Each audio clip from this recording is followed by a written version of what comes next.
रंभा एकादशी कब है, जाने रामा एकादशी व्रत का नियम। नमस्कार, मैं ज्योतिषाचार्य संजीत कुमार मिश्रा। रामा एकादशी कार्तिक कृष्ण पक्ष की एकादशी को मनाई जाती है। यह एकादशी कार्तिक महीने में पड़ता है। कार्तिक महीना बहुत ही शुभ मास होता है। इस मास में भगवान विष्णु तथा माता लक्ष्मी का पूजन करने के लिए बड़ा ही शुभ माना जाता है। और कार्तिक महीना का जो स्वामी जो है भगवान विष्णु ही है। रामा एकादशी दीपावली के पहले आने वाली पवित्र एकादशी को मनाया जाता है और उन्हें ही रामा एकादशी कहा जाता है।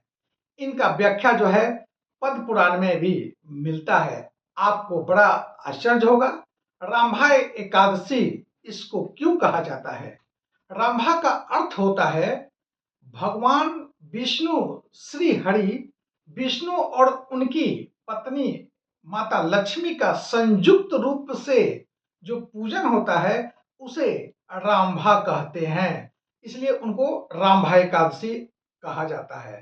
धार्मिक मान्यता यह है कि रामभा एकादशी व्रत करने से पुण्य प्राप्त होता है, वाजपेयी यज्ञ के बराबर फल मिलता है। इस दिन भगवान विष्णु के साथ माता लक्ष्मी का पूजन करने से विशेष आशीर्वाद प्राप्त होता है। पति और पत्नी दोनों मिलकर के इस व्रत को करें तो अत्यंत ही शुभ फल देने वाला यह व्रत होता है। इस दिन दीपदान का एक अलग ही महत्व है।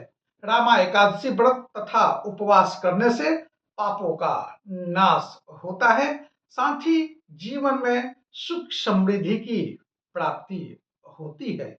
अब हम आपको बता देंगे कि एकादशी कब से है, यानी रामभा एकादशी कब है, उसको लेकर के मैं बता देता हूँ।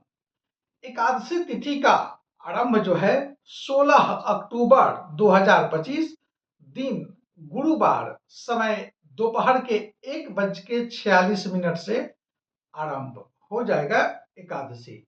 और एकादशी तिथि की जो समाप्ति है वह 17 अक्टूबर 2025 दिन शुक्रवार समय जो है दोपहर के 1:19 तक रहेगा। उसके बाद द्वादशी तिथि लग जाएगी। इसलिए जो एकादशी जो है वह 17 तारीख को ही किया जाएगा। व्रत कैसे करें उसको लेकर के बताता हूँ।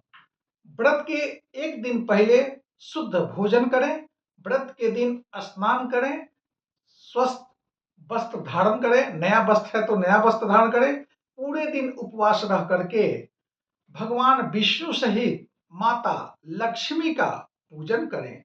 पूजन करते समय पीला फूल चढ़ाएं, पीला वस्त्र चढ़ाएं और मीठी भगवान को भोग लगाएं। क्योंकि आने वाली 15 दिन के बाद देवोत्थान भी एकादशी है उस समय, इसलिए ये दोनों एकादशी का बड़ा ही महत्व है। एकादशी व्रत का पारण बताता हूँ। एकादशी व्रत समाप्त करने को जो है पारण कहते हैं। पारण सूर्योदय के बाद किया जाता है। एकादशी तिथि की समाप्ति पहले ही हो जा रही है, इसलिए इस दिन 19 तारीख को सूर्योदय के बाद भगवान भास्कर का पूजन करें, अपने कुल देवता गुरु का पूजन करें। उसके बाद जो है एकादशी का यानी रामा एकादशी का पारण करें। तब तक जय माता दी।